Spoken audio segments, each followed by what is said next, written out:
നമുക്ക് logically think ചെയ്യാനുള്ള power ഉണ്ടോ, അല്ലെങ്കിൽ ആ ഒരു കാപ്പബിലിറ്റി ഉണ്ടോ, ലോജിക്കൽ സോൾവിങ് പ്രോബ്ലം സ്കില്ലുണ്ടോ? അങ്ങനെയാണെങ്കിൽ അവർക്ക് തീർച്ചയായും ഗെയിമിംഗ് ഇൻഡസ്ട്രിയിലേക്ക് വരാം. സാർ, ഇപ്പോൾ സപ്പോസ് ഒരു ഗെയിം ഡെവലപ്പർ ആകാൻ മസ്റ്റായിട്ടും ഒരു വിദ്യാർത്ഥി കമ്പ്യൂട്ടർ സയൻസ് തന്നെ ബേസിക്കായി പഠിക്കണമെന്നുണ്ടോ? അല്ലെങ്കിൽ ഏത് ഫീൽഡിൽ നിന്നും വരുന്ന ഒരാൾക്ക് പഠിക്കാൻ സാധിക്കുന്ന ഒന്നാണോ ഗെയിം ഡെവലപ്മെൻറ്റ്? മറ്റ് വേറെ സ്ട്രീമിൽ നിന്ന് വരുന്ന ആൾക്കാർക്കും ഗെയിം ഡെവലപ്മെൻറ്റ് ചെയ്യാം. ഇതിൻ്റെ കോർ എന്താണെന്ന് വെച്ചാൽ നമുക്ക് ലോജിക്കൽ തിങ്കിങ്. ഇപ്പോൾ ഗെയിം ഡെവലപ്മെൻറ്റ് എന്ന് പറയുന്നത് ഒരു എഞ്ചിനീയറിംഗ് സൈഡാണ്, ആർട്ട് സൈഡല്ല. അപ്പോൾ ക്രിയേറ്റിവിറ്റി വേണം. എന്നിരുന്നാലും ഏറ്റവും കൂടുതൽ നമുക്ക് വേണ്ടത് ലോജിക്കൽ തിങ്കിങ് പവറാണ്. ഓക്കെ, കാരണം ഇത് കമ്പ്യൂട്ടർ പ്രോഗ്രാമിംഗ് ആണ്.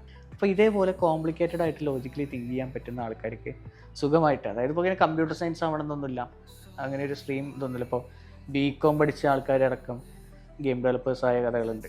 എക്സാമ്പിൾ പറഞ്ഞുതരാം. ഞാൻ വെണ്ടറായിട്ടുള്ള ഒരാളുണ്ടായിരുന്നു. അയാൾ ITA കഴിഞ്ഞിട്ട് വർക്ക്ഷോപ്പിൽ ജോലി ചെയ്തിരുന്ന ഒരാളാണ്.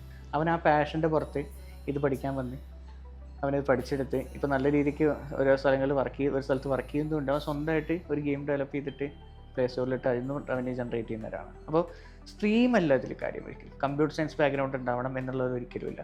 നമുക്ക് ലോജിക്കലി തിങ്ക് ചെയ്യാനുള്ള പവർ ഉണ്ടോ, അല്ലെങ്കിൽ ആ ഒരു കാപ്പബിലിറ്റി ഉണ്ടോ, ലോജിക്കൽ സോൾവിങ് പ്രോബ്ലം സ്കില്ലുണ്ടോ? അങ്ങനെയാണെങ്കിൽ അവർക്ക് തീർച്ചയായും ഗെയിമിംഗ് ഇൻഡസ്ട്രിയിലേക്ക് വരാം.